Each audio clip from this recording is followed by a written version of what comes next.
Evening, শুভ সন্ধ্যা। Welcome to 5 minutes. আমি ক্লিয়ারলি আরও আমার কথাগুলো পরিষ্কার করে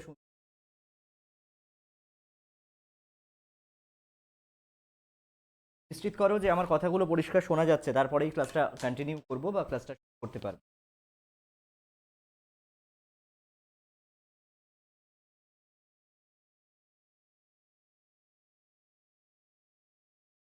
Am I clearly audible?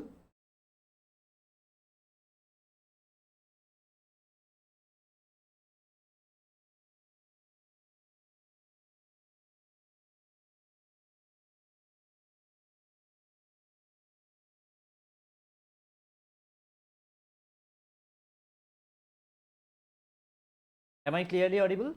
করো যে আমার কথাগুলো পরিষ্কার শোনা যাচ্ছে।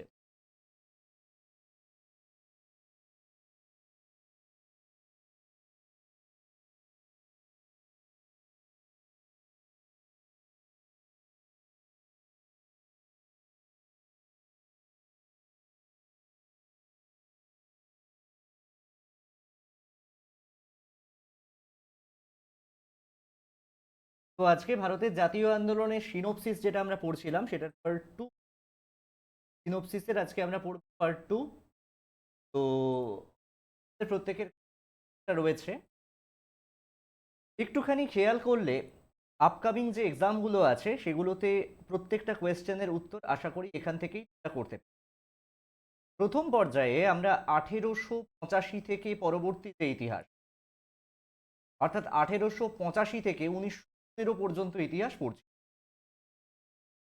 তো 1885 থেকে 1915 পর্যন্ত ইতিহাস বা ভারতের জাতীয় আন্দোলন বা আধুনিক ভারতের ইতিহাস যাই বলো, সেটা পড়ার প্রাসঙ্গিকতা কি? এটা খুব বড় একটা প্রশ্ন যে 1885 থেকে 1915 পর্যন্ত ভারতের ইতিহাস পড়বো কেন, প্রাসঙ্গিক। সবার আগে আজকের দিনে দাঁড়িয়ে, আজকে 1 মে, মহান মে দিবসের শুভেচ্ছা জানাই সবাইকে। আজকে মে দিবসের জন্য যদিও বিশ্বব্যাপী সবকিছু বন্ধ, তা সত্ত্বেও আমরা চেষ্টা করছি আমাদের প্রস্তুতির ত্রুটি যাতে না থাকে সেজন্য আজকে বন্ধ না। কারণ মে দিবস শুধুমাত্র বন্ধ করার দিন নয়। মে দিবস হচ্ছে আমাদের অধিকার রক্ষার দিন। আমরা যে লড়াইয়ের ময়দান ছেড়ে পালিয়ে যাইনি, বা লড়াইয়ের ময়দান ছেড়ে পালিয়ে যাই না, কিংবা লড়াইয়ের ময়দানে থাকতে ভালোবাসি, কিংবা লড়াইটা আমাদের জন্মগত, সেই সবটুকু প্রমাণ করার জন্য মে ডে বা বিশ্বব্যাপী মে দিবস। আর 5টা ছুটির দিনের থেকে মে দিবস একটুখানি আলাদা। এটা কেন নিশ্চয়ই তোমরা জানো। আজকে সে বক্তৃতার সময় নয়। আজকে ক্লাসের শুরুটা 1915 থেকে করব। মনে করো এটা 2023-24, আজকে 1915 সাল। চলো একবার ফিরে যাই 1915 সালে। হ্যাঁ, সেই 1915 সাল,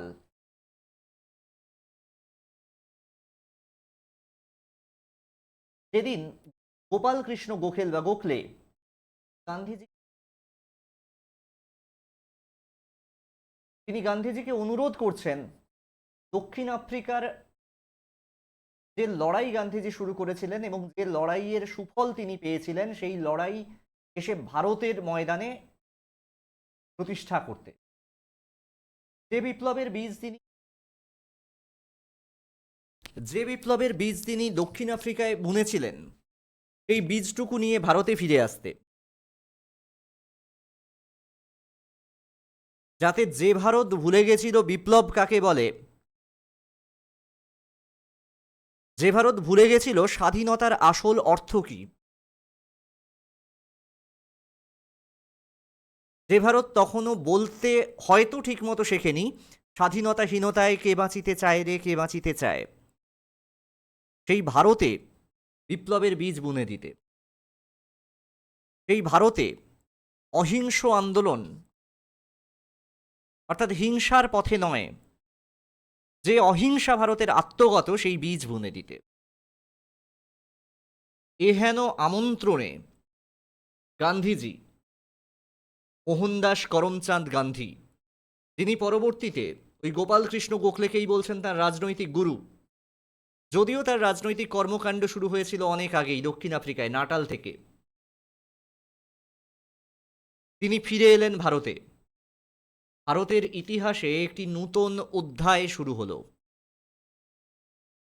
বলা হয় গান্ধীজি হচ্ছেন ভারতের প্রথম জননেতা।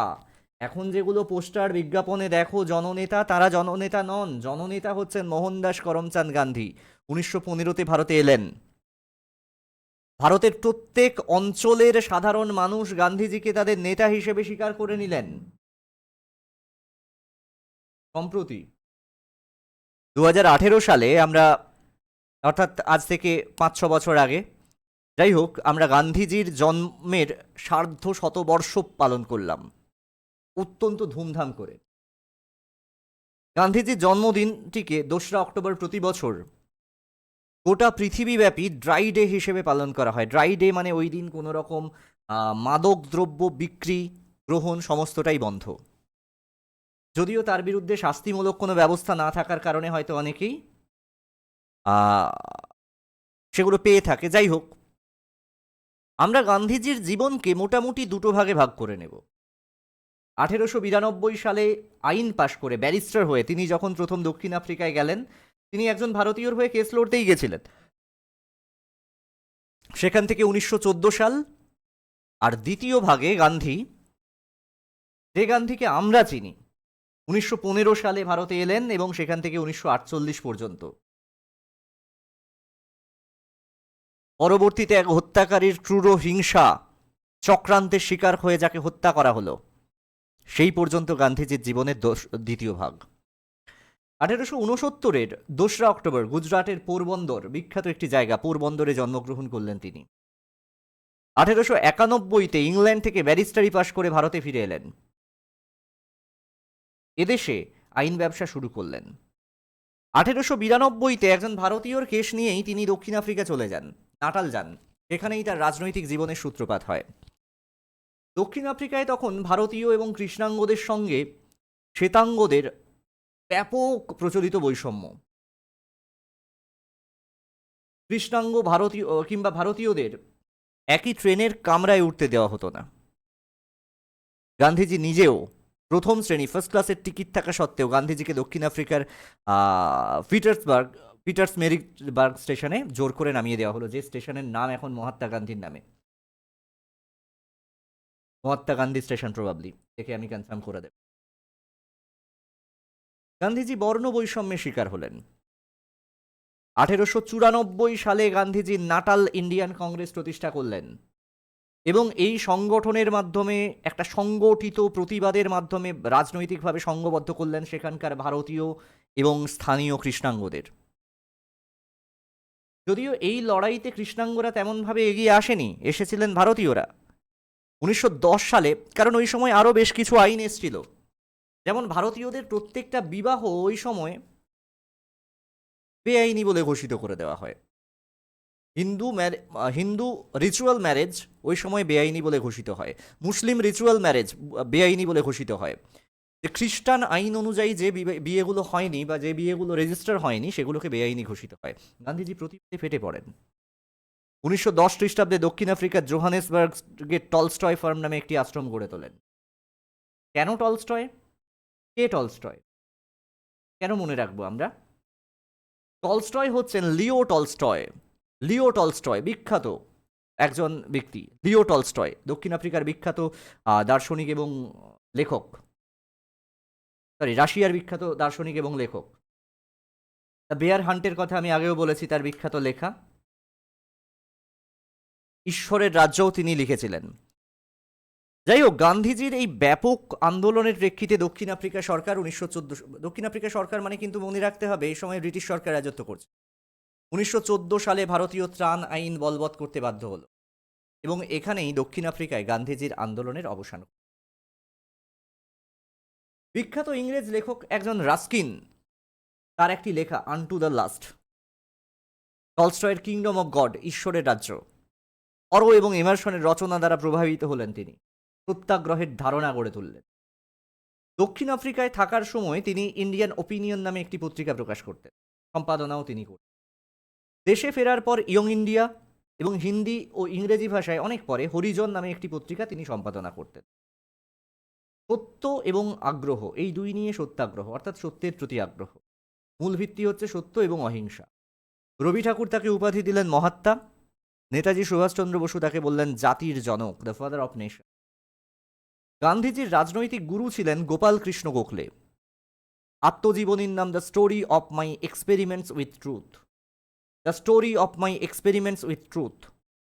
1915 সালে 46 বছর বয়সে বিজয়ী বীর রূপে গান্ধীজি দক্ষিণ আফ্রিকা থেকে ভারতে ফিরে আসেন। 1915 খ্রিস্টাব্দে তিনি আমেদাবাদে সবরমতী আশ্রম প্রতিষ্ঠা করেন। ব্রিটিশ সরকার তাকে কাইজার ই হিন্দ স্বর্ণপদক দিলেন, কাইজার ই হিন্দ। আয়ারল্যান্ডের অনুকরণে ভারতে তিনি হোমরুল আন্দোলনের সূচনা করলেন। ঠিক আছে, সূচনা নয়, তিনি পরবর্তীতে যোগ দিলেন। যাই হোক, আয়ারল্যান্ডের অনুকরণে ভারতে হোমরুল আন্দোলন আগের দিন যেরকম পড়িয়েছিলাম, অ্যানি বেসান্ত এবং বালগঙ্গাধর তিলক আলাদা আলাদাভাবে সূচনা করলেন। বালগঙ্গাধর তিলক মূলত মহারাষ্ট্রে এবং অনেক সংগঠিতভাবে শুরু করেছিলেন, যেখানে অ্যানি বেসান্ত একটু অসংগঠিত হলেও থ্রু আউট দ্য ইন্ডিয়া, গোটা ভারত জুড়ে এই আন্দোলনকে ছড়িয়ে দিয়েছিলেন। হোম রুল মানে স্বশাসন, স্বায়ত্ত শাসন, কার কাছ থেকে? ইংরেজদের কাছ থেকে স্বায়ত্ত শাসন। অ্যানি বেসান্তের লেখা নিউ ইন্ডিয়া, দ্য কমনওয়েলথ, এই পত্রিকাগুলো, এবং বালগঙ্গাধর তিলক এই সময় ইংরেজি ভাষায় লিখছেন মারাঠা, আর মারাঠি ভাষায় লিখছেন কেশরী, সম্পাদনা করছেন। এই পত্রিকাগুলোর মাধ্যমে এই আন্দোলনের আদর্শ প্রচার করতে থাকলেন। তিলক মোটামুটি মহারাষ্ট্র, কর্ণাটক, বেরার অঞ্চলে আন্দোলন চালালেন, আর অ্যানি বেসান্ত দেশের বাকি অংশ। এই সময়ের খুব গুরুত্বপূর্ণ একটি ঘটনা হচ্ছে 1916 সালের জাতীয় কংগ্রেসের লখনৌ অধিবেশন। কি হলো এই অধিবেশনে? সভাপতিত্ব করলেন অম্বিকাচরণ মজুমদার। 1916 সালে লখনৌতে কংগ্রেসের অধিবেশনে দুটি গুরুত্বপূর্ণ ঘটনা ঘটল। একটি হচ্ছে লখনৌ চুক্তি, 1916 সালের লখনৌ চুক্তি। কংগ্রেস এবং মুসলিম লীগের মধ্যে লখনৌ চুক্তি স্বাক্ষরিত হলো। ফলে কংগ্রেস এবং মুসলিম লীগ যৌথভাবে ব্রিটিশ বিরোধী আন্দোলন চালাতে রাজি হলো। এর আগে একটা ঘটনা আগের ক্লাসে আমি বলেছিলাম, যেটা হচ্ছে 1907 সালের সুরাট স্লিট। এই 1916 সালে এসে খেয়াল করো, 1916 সালে আমরা পৌঁছে গেছি, লখনৌ চুক্তি। এর মাধ্যমে কি হচ্ছে, এখানে আরেকটা দেখো, এই লখনৌ অধিবেশন, এখানে 1907 সালে যে সুরাট স্প্লিট হয়েছিল, জাতীয় কংগ্রেসের চরমপন্থী এবং নরমপন্থীদের মধ্যে যে বিভাজন হয়েছিল, সেটা আবার এক হয়ে গেল। 1917-18 সালে গান্ধীজি পরপর 3টে ব্রিটিশ বিরোধী আন্দোলন পরিচালনা করলেন। একটি হচ্ছে গান্ধীজির প্রথম আন্দোলন ভারতবর্ষে, যেটি হচ্ছে চম্পারণ সত্যাগ্রহ 1917 সালে। চম্পারণ অনেক কারণে বিখ্যাত। রিসেন্টলি ইউটিউবে খুব ফেমাস হয়েছে চম্পারণ মাটন। তোমরা দেখেছো চম্পারণ মাটন? দেখেছো বলো তো, কে কে দেখেছো চম্পারণ মাটন?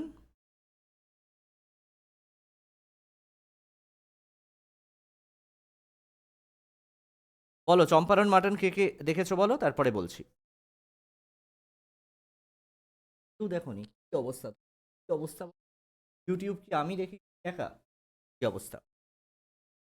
যাই হোক, বিহারের চম্পারণ এই সময়কালটা 1900 সালের মোটামুটি প্রথম দ্বিতীয় দশকে নীল চাষ ভারতবর্ষ জুড়ে ব্যাপকভাবে ছড়িয়ে পড়ে। সেই সঙ্গে নীল চাষিদের ওপর, নীল চাষিরা কেউ কিন্তু নিজের মালিক ছিলেন না। বিভিন্ন ব্রিটিশ সাহেবরা তারা নীল কুঠি গড়ে তুলতেন এবং চাষিদের বাধ্য করতেন অত্যন্ত দুঃসহ শর্ত সাপেক্ষে নীল চাষ করতে, এবং অমানবিক অত্যাচার করতেন যদি তারা নীল চাষ করতে রাজি না হতেন বা সেই শর্ত মেনে নিতে রাজি না হতেন। এই অত্যাচারের বিরুদ্ধে রুখে দাঁড়ালেন গান্ধীজি। চম্পারণ সত্যাগ্রহ সূচনা হলো। সহযোগিতা করলেন ব্রজকিশোর প্রসাদ, ডক্টর রাজেন্দ্র প্রসাদ, মজহরুল হক, আচার্য কৃপালিনী, মহাদেব দেশাই। গান্ধীজি আসার আগে যে ভারতে ফেরার আগে যে রাজেন্দ্র প্রসাদের মনোভাব সম্পূর্ণ আলাদা ছিল। বলেছিলেন বিহার ফর বিহারিজ, বিহারীদের জন্য সেই রাজেন্দ্র প্রসাদ গেলেন গান্ধীজির সান্নিধ্যে। এটিই হচ্ছে গান্ধীজির ভারতে প্রথম বা আইন অমান্য আন্দোলন। এছাড়া আমেদাবাদের শ্রমিক ধর্মঘট, গুজরাটের আমেদাবাদে সুতো কলের শ্রমিকরা বেতন বাড়ানোর জন্য গান্ধীজির নেতৃত্বে আন্দোলন শুরু করেন। শেষ পর্যন্ত সুতো কলের মালিকরা শ্রমিকদের দাবি মেনে নিলেন। কেন? গান্ধীজির আন্দোলনের জন্য। এই আন্দোলনে গান্ধীজি প্রথম, অর্থাৎ এই সুতো কলের যে ঠিক আছে, আমেদাবাদের শ্রমিক আন্দোলনে গান্ধীজি প্রথম হাঙ্গার স্ট্রাইক বা অনশনকে রাজনৈতিক হাতিয়ার হিসেবে গড়ে তুললেন। প্রথম এখানেই তিনি অনশন, হাঙ্গার স্ট্রাইক করেছিলেন। এর পরের বছর অর্থাৎ 1918 সালে গুজরাটের খেদা আন্দোলন। গুজরাটের একটি জেলা হচ্ছে খেদা, এখানে সরকারের রাজস্ব বৃদ্ধির প্রতিবাদে গান্ধীজি স্থানীয় কৃষকদের নিয়ে সত্যাগ্রহ আন্দোলন শুরু করেন। কৃষকদের আন্দোলনের চাপে সরকার নথি স্বীকার করতে বাধ্য হলেন। এটা হচ্ছে গান্ধীজির প্রথম অসহযোগ আন্দোলন, and that should be noted your copy. সহযোগিতা করলেন সর্দার বল্লভভাই প্যাটেল, যাকে পরবর্তীতে আমরা ভারতের যাকে নিয়ে পরবর্তীতে বিতর্কের শেষ থাকবে না। কেউ বলবে তিনি ভারতের প্রথম প্রধানমন্ত্রী হতেন যদি না জওহরলাল নেহেরু চক্রান্ত করতেন। এই প্রসঙ্গে বলে রাখি, আমার মনে হয় অতীতকে আমরা বদলাতে পারবো না। অতীতকে ইংরেজিতে বলা হয় পাস্ট। পাস্ট তো আমরা বদলাতে পারবো না। Past is something which can not be changed by any means. আমরা ইতিহাস বদলে দিতে পারবো না। কিন্তু প্রসঙ্গত বলে রাখা ভালো, সর্দার বল্লভভাই প্যাটেল মারা গেলেন 1950-এ। ভারতবর্ষে প্রথম সাধারণ নির্বাচন, লোকসভা নির্বাচন হলো 1952-তে। And there is nothing in law mentioning that a person, a dead person, a deceased person may be treated as may be selected as the Prime Minister of India. একজন মৃত ব্যক্তি ভারতের প্রধানমন্ত্রী হতে পারেন এমন কোনো আইন আজ অবধি আমি অন্তত দেখিনি। তোমরা যদি কোথাও দেখে থাকো সেটা আমাকে দেখো। প্রসঙ্গ হচ্ছে জওহরলাল নেহেরু ভারতের প্রধানমন্ত্রী হওয়ার ফলে ক্ষতি হলো না লাভ হলো? এটা না বিরাট একটা প্রশ্ন, যে আজকের মতো স্ট্রং ডিসিশন যদি তিনি, অনেকেই বলেন আজকের মতো শক্তিশালী ডিসিশন যদি নিতে পারতেন। আসলে যদির কথাগুলো বড্ড বেশি আনসার্টেন। কি নিতে পারতেন সেটা জানার জন্য ওই সময়কালে আমাদের দাঁড়াতে হতো। আমরা যতই বলি এখন আমরা 1919-এ আছি, আসলে তো আমরা একবিংশ শতাব্দীর কোনো একটা বছরে বসে এসির হাওয়া খেতে খেতে কথাগুলো বলছি। এ ভারত আর ওই ভারত তো একই নয়। ভারতের স্বাধীনতা লাভ করার পরে যে ভারত ক্ষুধার্ত, খেতে পাচ্ছে না, যে ভারত পোশাক পাচ্ছে না, ল্যাংটো ভারত, সেরকম একটা ভারতকে নেতৃত্ব দিয়ে এগিয়ে দেওয়ার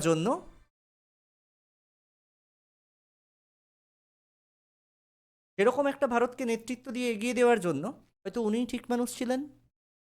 হয়তো ওনার সিদ্ধান্তগুলো তখন যথার্থ ছিল, এবং at the end of the day দেখতে হবে তিনি আমাদের আদরণীয় প্রথম প্রধানমন্ত্রী। তার সিদ্ধান্তের জন্যই হয়তো আমরা এই জায়গায় পৌঁছতে পেরেছি। সে যাই হোক, 1919 সালে একটি আইন এলো, the Anarchical and Revolutionary Crimes Act of 1919, যেটাকে আমরা রাওলাট আইন বলে চিনব। হলো কি, 1917 সালের ডিসেম্বর মাসে ওই সময় জাস্টিস ছিলেন বিচারপতি লর্ড রাওলাট, তার নেতৃত্বে 5 সদস্যের তৈরি করা হলো, যে কমিটিকে আমরা রাওলাট কমিটি বা সিটিজেন কমিটি বলে জানি। তারা একটা বিল আনলেন। কি বিল দিলেন? বলল সন্দেহভাজন যে কোনো ব্যক্তিকে বিনা পরোয়ানায়, কোনো ওয়ারেন্ট ছাড়াই গ্রেপ্তার করা যাবে এবং বিনা বিচারে অনির্দিষ্টকাল বন্দি করে রাখা যাবে। এই আইনের প্রতিবাদ হলো চারিদিকে। আবার এই আইনকে সমর্থন করে সুরেন্দ্রনাথ বন্দ্যোপাধ্যায় কংগ্রেস ত্যাগ করে দিল, রাষ্ট্রগুরু সুরেন্দ্রনাথ। রাওলাট আইনের প্রতিবাদে একটা যে ব্যাপক আন্দোলনের সূচনা হলো, তার একটা ট্র্যাজিক দিকও রয়েছে। আর চরম পরিণতি আমরা দেখব জালিয়ানওয়ালাবাগের হত্যাকাণ্ডে। 1919 খ্রিস্টাব্দের 13ই এপ্রিল পাঞ্জাবের দুজন জনপ্রিয় নেতা, একজনের নাম হচ্ছে ডক্টর সত্যপাল আর একজনের নাম ডক্টর সৈফুদ্দিন, তারা গ্রেপ্তার হলেন। আর এই দুজনের গ্রেপ্তারের প্রতিবাদে জালিয়ানওয়ালাবাগে একটি সভা সংগঠিত হলো। প্রচুর মানুষ উপস্থিত হলেন একটা মাত্র গেটওয়ালা একটা মাঠে। কর্নেল রেগিল্যান্ড ডায়ার তার নেতৃত্বে, এখানে কিন্তু ও ডায়ার নয়, খেয়াল রাখবে, আর ডায়ার, রেগিল্যান্ড ডায়ার, তার নেতৃত্বে এবং নির্দেশে পুলিশ নৃশংসভাবে গুলি চালালেন, হত্যাকাণ্ড করলেন। এই হত্যাকাণ্ডের প্রতিবাদে রবীন্দ্রনাথ ঠাকুর নাইট উপাধি ত্যাগ করলেন। 1940 সালে পাঞ্জাবেরই এক ভদ্রলোক উধম সিং, তিনি সেই সময়কার লেফটেন্যান্ট গভর্নর যিনি ছিলেন পাঞ্জাবে, মাইকেল ও ডায়ার, ইনি আবার রেগিল্যান্ড ডায়ার নয়। তো জিনিস খেয়াল করো, হত্যাকাণ্ড চালালেন পুলিশের কর্তা কর্নেল রেগিল্যান্ড ডায়ার, আর উধম সিং হত্যা করলেন মাইকেল ও ডায়ারকে, লন্ডনে গুলি করে হত্যা করলেন। ব্রিটিশ সরকার এই ঘটনা তদন্তের জন্য হান্টার কমিশন গঠন করে। 1919 সালে ঘটনার ঘনঘটা দেখতে পাই ইতিহাস। 1919 সালে মন্টেগু চেমসফোর্ড সংস্কার আইন এলো, মন্টেফোর্ড আইনও আমরা বলি, বা 1919 সালের ভারত শাসন আইন, গভর্নমেন্ট অফ ইন্ডিয়া অ্যাক্ট 1919। কি বলা হলো সেখানে? না, প্রথম বিশ্বযুদ্ধে ভারতবাসীদের সহযোগিতার প্রতিদান হিসেবে ভারত সচিব অস্টিন চেম্বারলেন, তিনি ব্রিটিশ মন্ত্রিসভার কাছে প্রস্তাব দিলেন যে ভারতের প্রশাসনে ভারতীয়দের বেশি পরিমাণে অংশগ্রহণ করতে হবে। এই রিপোর্টের ভিত্তিতে 1919 সালে ব্রিটিশ পার্লামেন্টে একটি সংস্কার আইন পাশ হলো, যেটাকে মন্টেগু চেমসফোর্ড সংস্কার আইন বলে আমরা চিনি। এই নূতন সংস্কার আইনে কি বলা হলো? বলা হলো কেন্দ্রে দ্বিকক্ষযুক্ত বাইক্যামেরাল আইনসভা গঠন করা, এবং যেটার নিম্নকক্ষের নাম দেওয়া হবে সেন্ট্রাল লেজিসলেটিভ অ্যাসেম্বলি বা কেন্দ্রীয় আইনসভা, আর উচ্চকক্ষের নাম দেওয়া হবে রাষ্ট্রীয় পরিষদ বা কাউন্সিল অফ স্টেট। উভয় কক্ষেই নির্বাচন প্রথা প্রবর্তন করা হবে, কিন্তু সাম্প্রদায়িকতার ভিত্তিতেই নির্বাচন প্রথা বলবৎ রাখা হলো এবং ভোটাধিকার সম্প্রসারণ করা হলো, এক্সটেন্ড করা হলো। অ্যানি বেসান্ত এই আইনকে ইংল্যান্ডের পক্ষে প্রদান এবং ভারতীয়দের পক্ষে গ্রহণ করা অপমানজনক একটি আইন বলে বর্ণনা করলেন। কিন্তু গান্ধীজির পরামর্শে কংগ্রেস এই আইন মেনে নিলেন। কংগ্রেসের চরমপন্থীরা সুরেন্দ্রনাথ বন্দ্যোপাধ্যায়ের নেতৃত্বে কংগ্রেস ত্যাগ করে ইন্ডিয়ান লিবারাল ফেডারেশন, নরমপন্থীরা এই আইনকে সাদরে গ্রহণ করলেন এবং কিছু কিছু ক্ষেত্রে অ্যামেন্ডমেন্ট বা সংশোধনের প্রস্তাব দিলেন। বলেছি না, 1919 হচ্ছে ঘটনার ঘনঘটা। 1919 সালে ভার্সাই চুক্তি হলো। তোমরা জানো প্রথম বিশ্বযুদ্ধের সমাপ্তি হয়েছিল এই চুক্তির মাধ্যমে, ভার্সাই চুক্তির মাধ্যমে। এখানে জাপান জার্মানি এদেরকে অত্যন্ত লজ্জাজনকভাবে চুক্তি স্বাক্ষর করতে হয়, এবং 1920 সালে সেভারেজ চুক্তি সন্ধিতে তুরস্ক সাম্রাজ্যের খণ্ডীকরণ করা। তুরস্কের ওই সময় যাকে নিয়ে কবিতা লেখা হচ্ছে ভারতে, বাংলা মায়ের দামাল ছেলে কামাল পাশার, এই তুরস্কের সুলতানের মর্যাদাহানি সারা বিশ্বের মুসলিম সমাজকে আহত করে। সমগ্র বিশ্বের মুসলিম সমাজের ধর্মগুরু তুরস্কের খলিফা সুলতানের মর্যাদা পুনঃপ্রতিষ্ঠা করার জন্যই খিলাফত আন্দোলন। 1920 সালে দুই ভাই, একজনের নাম হচ্ছে মোহাম্মদ আলী আর একজনের নাম শওকত আলী, এরা দুজন খিলাফত আন্দোলন। 1920 সালে কলকাতায় কংগ্রেসের বিশেষ অধিবেশনে হিন্দু মুসলিম ঐক্যের উজ্জ্বল সম্ভাবনা লক্ষ্য করে গান্ধীজি এই আন্দোলনে নেতৃত্ব দিতে রাজি হলেন এবং এই অসহযোগ আন্দোলনের সঙ্গে যুক্ত হলেন। গান্ধীজি অল ইন্ডিয়া খিলাফত কমিটি তার সভাপতি নির্বাচিত হলেন। 1922 সালের নভেম্বরে তুরস্কের সুলতান চতুর্থ মোহাম্মদের পদচ্যুতি এবং খলিফা পদের বিলোপ ঘটিয়ে দেওয়া হলো, এবং কামাল পাশার নেতৃত্বে তুরস্কের নূতন ধর্মনিরপেক্ষ সরকার গঠিত হলে খিলাফত আন্দোলন বেশ অপ্রাসঙ্গিক। পরের বছর মানে 1920 সালে সেপ্টেম্বর মাসে কলকাতায় জাতীয় কংগ্রেসের বিশেষ অধিবেশন ডাকা হলো, সেখানে গান্ধীজির নেতৃত্বে অসহযোগ আন্দোলনের সিদ্ধান্ত গৃহীত হলো, এবং এর 3 মাস পরে ডিসেম্বর মাসে কংগ্রেসের নাগপুরের বার্ষিক অধিবেশনে অসহযোগ আন্দোলনের কর্মসূচি রূপায়ণের প্রস্তাব গ্রহণ করা হলো। এক্ষেত্রে আন্দোলন পরিচালনার পূর্ণ দায়িত্ব পেলেন গান্ধীজি। ফলে জাতীয় কংগ্রেসের একচ্ছত্র অবিসংবাদী নেতা হিসেবে তার আবির্ভাব ঘটল। সারা দেশে এই আন্দোলন হিন্দু মুসলিম ঐক্যের এক অভূতপূর্ব সম্ভাবনা তৈরি করল। এই সময়ে উত্তরপ্রদেশের গোরখপুর জেলার চৌরি চৌরা গ্রামে 1922 সালের 5ই ফেব্রুয়ারি একটি শান্তিপূর্ণ মিছিলের ওপর পুলিশ গুলি চালালো। অসহযোগ আন্দোলনের একটি শান্তিপূর্ণ মিছিলের ওপর পুলিশ গুলি চালালো। তোমরা কি কেউ চৌরি চৌরা জায়গাটা চেনো? উত্তরপ্রদেশের ক্ষিপ্র জনতা তারা একত্রিত হলো এবং 22 জন পুলিশকে পুড়িয়ে হত্যা করে দিল। এই হিংসায় মর্মাহত হলেন গান্ধীজি, আতঙ্কিতও হলেন বটে। কারণ ব্রিটিশদের কাছে কি অস্ত্রশস্ত্র কম আছে? এই 22 জনকে হত্যার শেষ যে কোথায় সেটা গান্ধীজি আর বুঝতে পারলেন না। যে কত ভারতবাসীকে হত্যা করবে ব্রিটিশরা এরপরে? প্রতিহিংসা ভুলে গিয়ে তিনি প্রতিহিংসার ভয় পেয়ে তিনি অসহযোগ আন্দোলন প্রত্যাহারের সিদ্ধান্ত নিলেন। এই বছরই AITUC all India trade union Congress 1920 খ্রিস্টাব্দের 31শে অক্টোবর বোম্বাইতে অনুষ্ঠিত হল এআইটিইউসির প্রথম অধিবেশন। সভাপতিত্ব করলেন লালা লাজপত রায় এবং জেনারেল সেক্রেটারি হলেন দেওয়ান চমনলাল। ওই বছরই পলিটিক্যাল ফিলোসফার অফ ইন্ডিয়া বলে আমরা যাকে চিনি, মানবেন্দ্রনাথ রায়, তিনি কি করলেন?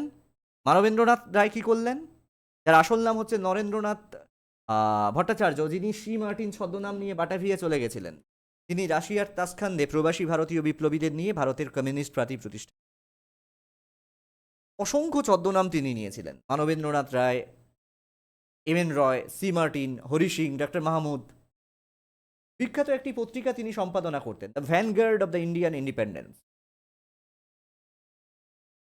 1925 সালে সত্য ভক্তের উদ্যোগে কানপুরে আনুষ্ঠানিকভাবে ভারতের অভ্যন্তরে ভারতের কমিউনিস্ট পার্টি প্রতিষ্ঠিত, যার প্রথম সম্পাদক ছিলেন বোম্বাইয়ের শ্রমিক নেতা এস বি ঘাটে।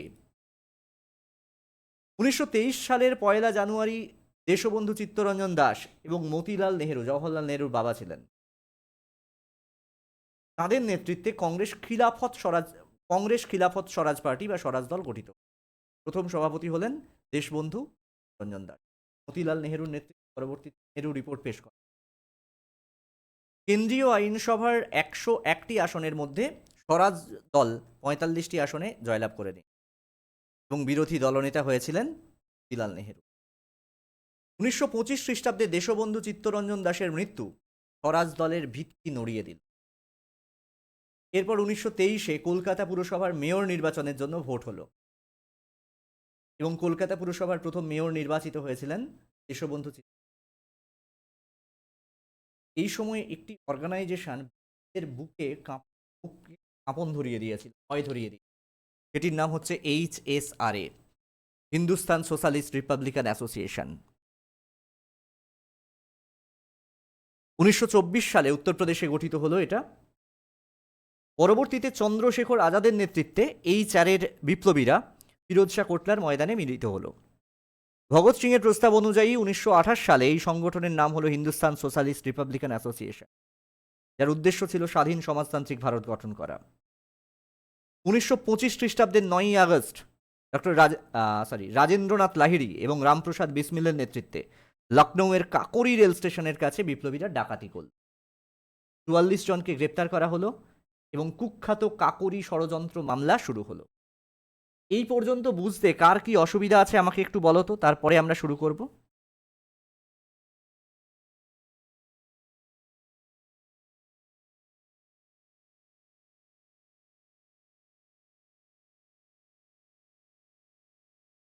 কার কি অসুবিধা আছে একটু আমাকে বলো।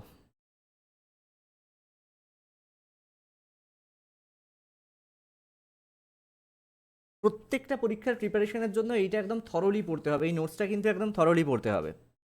পরে পড়বো বলে কোনো উপায় এখানে নেই কিন্তু। Very good. এরপর কি হলো?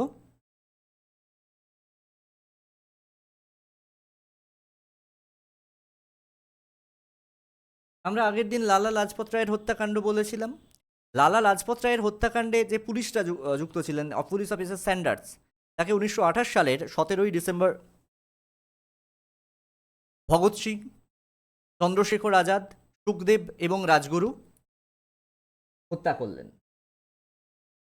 এখানেও একটা মিথ আছে।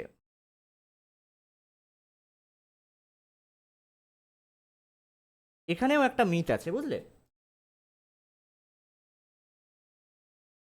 যাই হোক, মিথগুলো অন্য কোনো সময় বলবো। 1929 সালের 8ই এপ্রিল জননিরাপত্তা বিল এবং শিল্প বিরোধী বিলের প্রতিবাদে দিল্লির আইনসভায় অধিবেশন চলছে যখন, তখন ভগৎ সিং বটুকেশ্বর দত্ত বোমা নিক্ষেপ করলেন এবং পুলিশের কাছে ধরা দিলেন। এবং বটুকেশ্বর দত্ত এখানে বোমা তৈরির ফর্মুলা গোটা ভারতে ছড়িয়ে দিলেন। বোমা নিক্ষেপ করার সময় ভগৎ সিং এবং বটুকেশ্বর দত্ত ইনকিলাব জিন্দাবাদ, সাম্রাজ্যবাদ নিপাত যাক বলে স্লোগান দিলেন। ইনকিলাব জিন্দাবাদ, যার অর্থ হচ্ছে বিপ্লব দীর্ঘজীবী। পুলিশ হিন্দুস্তান সোশ্যালিস্ট রিপাবলিকান অ্যাসোসিয়েশনের সমস্ত সদস্যদের গ্রেপ্তার করে লাহোর ষড়যন্ত্র মামলা শুরু করলেন। এটার নাম হচ্ছে দ্বিতীয় লাহোর ষড়যন্ত্র। লাহোর ষড়যন্ত্র মামলার রায় প্রকাশিত হল 1930 সালের 7ই অক্টোবর। 1931 সালের 23শে মার্চ ভগৎ সিং, সুখদেব এবং রাজগুরুর ফাঁসি হল। 1931 সালের 27শে ফেব্রুয়ারি আলফ্রেড পার্কে পুলিশের সঙ্গে লড়াই চলাকালীন চন্দ্রশেখর আজাদের মৃত্যু হল। ভগৎ সিংয়ের আত্মজীবনীর নামটা একটু খেয়াল রাখবে, হোয়াই আই এম অ্যাথেইস্ট, কেন আমি নাস্তিক।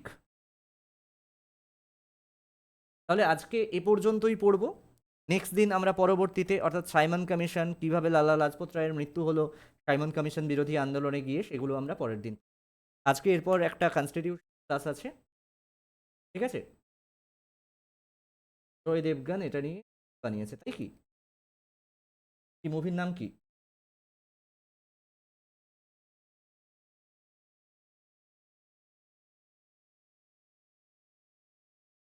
কারো কোয়ারি কোয়েশ্চেন কিছুই নেই, থাকা তো উচিত, যদি থাকে বলো আমাকে কোয়ারি কোয়েশ্চেন।